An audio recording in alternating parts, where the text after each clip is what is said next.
So friends, I came with a new topic that is part 3 of my series, what is SCADA, and now you are watching the channel called Let's Learn SCADA with Smriti, and thanks for giving me a lot of support, and I got a lot of subscription from a lot of people. Thanks for that. And let's start with our fresh topic, and today I will cover protocol, ID and different type of cards. So let's start quickly. So I already covered RTO HMI PLC in my earlier videos. I will put the link in the description. Please go through the first part and second part also. Today I will cover protocol, ID and different type of cards. So first I will start with protocols. What is protocol? I think you often listen like when prime minister of a country going to another country, then some big people are coming as per protocol to receive them. Protocol is just like a set of rules made by some big societies or big committees or by people, like to how to means behave or how to work or how to communicate. Those are protocols. For example, I have a friend. Let's start this, then I will come to this topic also. So now I will tell you what is electronic protocol.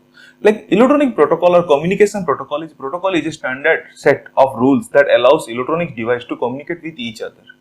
So why this type of protocols came? When you have a device like a relay or a MFM or a ID, whatever you have, and you want to communicate to another device like a master device to collect all data, then you need a certain protocol to communicate to that device. Okay, so that is called protocol. Okay, that medium is called protocol. By which rule you want to communicate, that is called protocol. So now I will come to types of protocol. There are two types of protocol. One is standard protocol, another is proprietary protocol. Then what is standard protocol? Standard protocols are the standards made by some societies like IEEE or IEC or some other societies who made some standard rules to communicate between two devices. And proprietary protocols are the company owned or a organization owned protocols, and those protocols are owned by them, and if you want to do any work with those protocols, you have to buy from them or you have to give the royalty to those companies if you want to use those protocols. But standard protocols are open, you can develop by your own, and it is easily available to communicate with any of the device which is coming with standard protocols. So first of all, I will tell you about standard protocols. Standard protocols are like 101, 104, FTP, Telnet, Modbus, IEC 6150. All these are standard protocols in SCADA especially. And the proprietary protocols are coming. Some protocols are like company-owned protocols. Those protocols are publicly not available to develop or work on it. Those protocols are called proprietary protocols. I will give you an example. For example, if one of my friend, he is from another district, another state or another country, he is having a language. That language is not means I cannot understand that language because that is not my my mother tongue or my own language. So if he want to develop a device which is based upon his language, he cannot sell or he cannot use that device in my area or in my region, because my region that will not understand that language. So he has to develop the device with a special language. That language will widely accepted worldwide. For example, if I have a friend and my friend is from you can say from any Mexico, and he want to talk with a Mexican language, but I am from India, I will talk with an Indian language. But we both will talk each other. So we want to talk each other, then we have to come to a common platform, and we have to talk with each other in English. Because English is a common language for both of us, so we have to come to a common language and we are talking. So like this, if you have a device, if you want to communicate that device to your SCADA or your RTU, you have to come to a common language. That common language, when you are coming to that common language, there are some certain rules are standardized by IEC or IEEE. Those rules you have to follow. That rules are called protocols. So let's come to now our types of protocol we are using generally. Generally in SCADA, protocols are used 101, 104, 103 and Modbus DNP3. These protocols, especially 6150, I love this protocol. It's a very awesome protocol. Then 6150, which is having two editions, edition 1 and edition 2. I know much about edition 1. I have very little knowledge of edition 2, by the way. So these are the rules made by IEC for especially for 101 and 103 and 104 and 102 also, but 102 is not widely used in automation, but 103, 104 and 101. So these type of protocols. 101 and 104 is generally used for communicate long distance host communication, but 103 is always used for less distance, like you can say to protect protection relays. To communicate within protection relays it is used. But nowadays it is also very obsolete protocol. Maximum devices coming with 650 and some few devices coming with Modbus, and very less devices, old devices are there, those are communicating with 103 protocol. Since some another protocols are there like 650 protocol, that is a very good international protocol which having both client and master type of options are there. You can use as a client, you can use as a master also.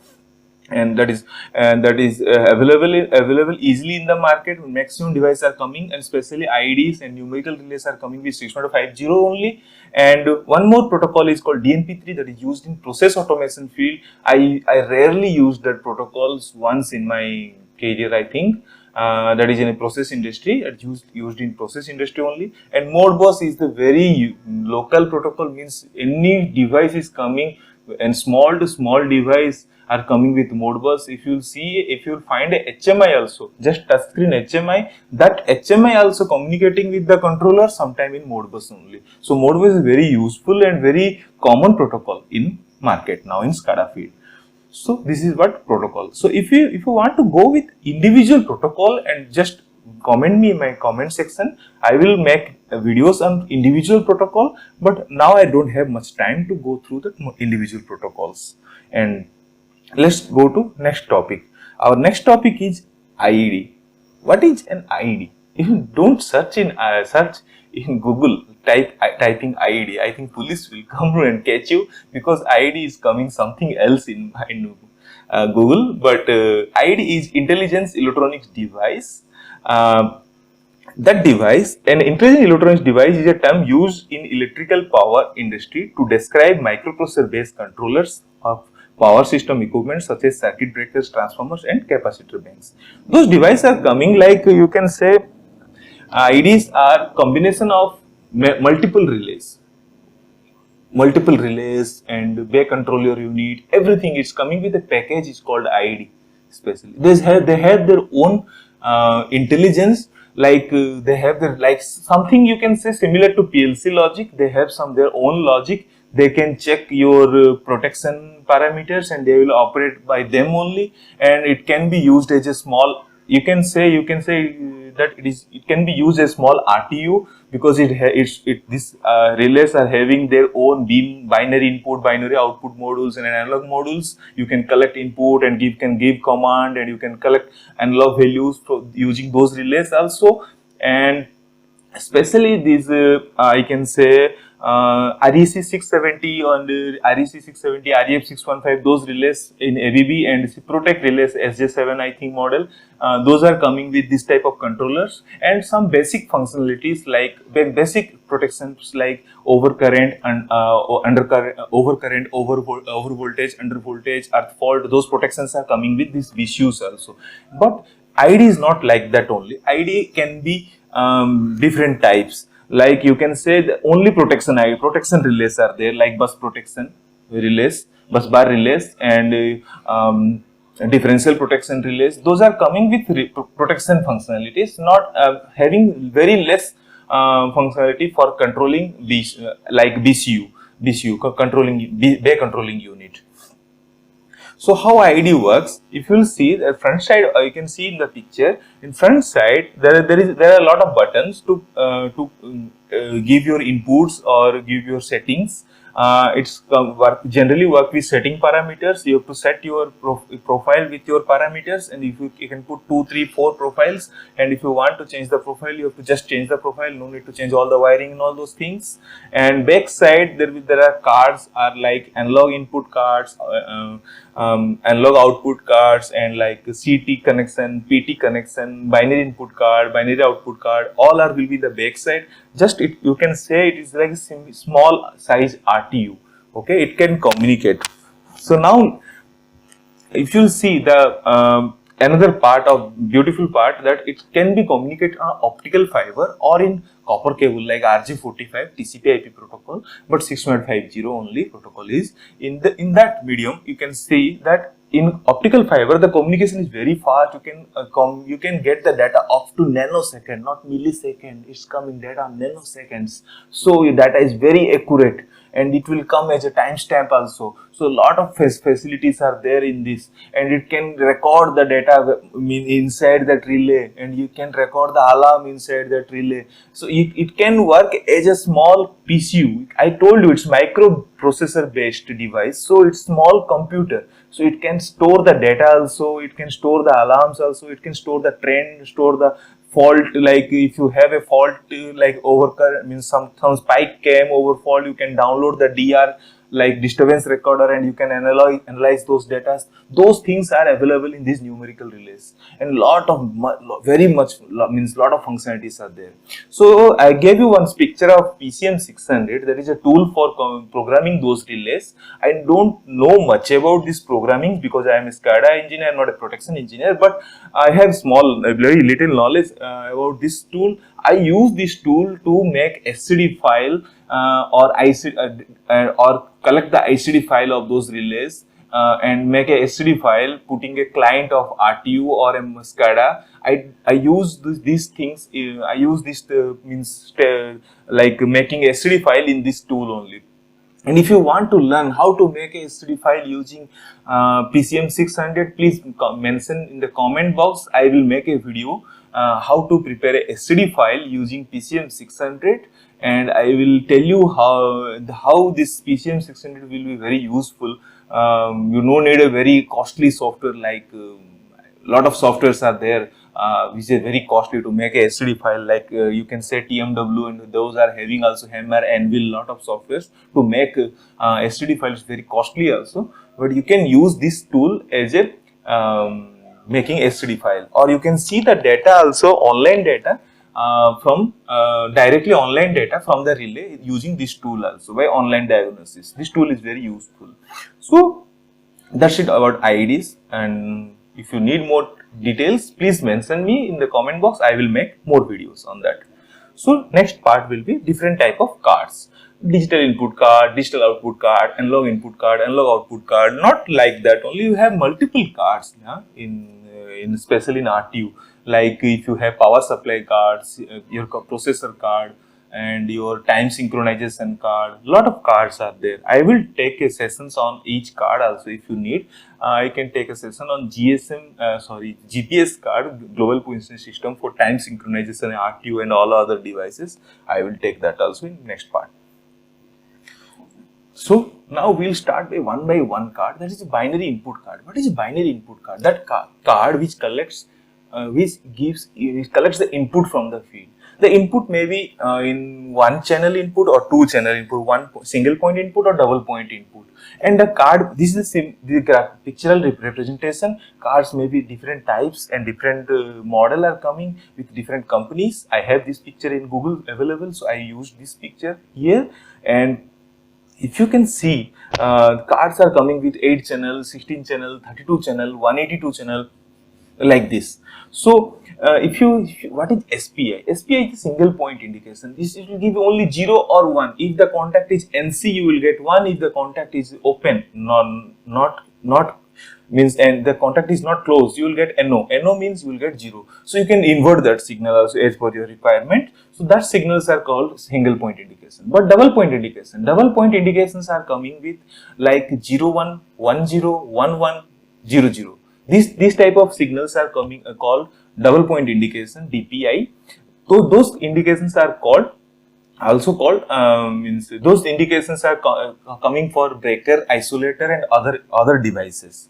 So like counter is a signal. Same, it will increase incremental counting of any signal, like any signal is incremental counting. Any pulse, if you want to count incrementally, you have to use counters on that, for that. So what is command means it's a binary output card, command card. So it's type of two types, like single command, double command, similar to binary input, single command and double command. So single command is only on or only off. You can give only one pulse and the pulse will go like one pulse. Okay, one pulse you can give, that is called single command. And double command is like for on one command, for off another command. And in single command you will have another option called latching.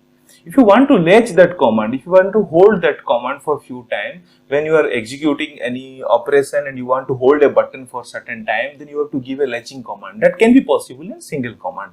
So double command is coming always with protections, like if the breaker is open, then you can give close command. If the breaker is closed, you can give open command. So that's called double commands. And how it command works, you can see some small size relays are there, orange color and orange or red color, and similar things are coming in other RTUs in red, black, or black color and blue color relays are there inside that card. When you give a command, these small relays will actuate and it will send a voltage signal to the another small relay of 24 volt or 48 volt. That relay will again, that coil will energize and the contact will become NC to NO or NO to NC, and then that command will execute in the field also. So that's called command, how command works.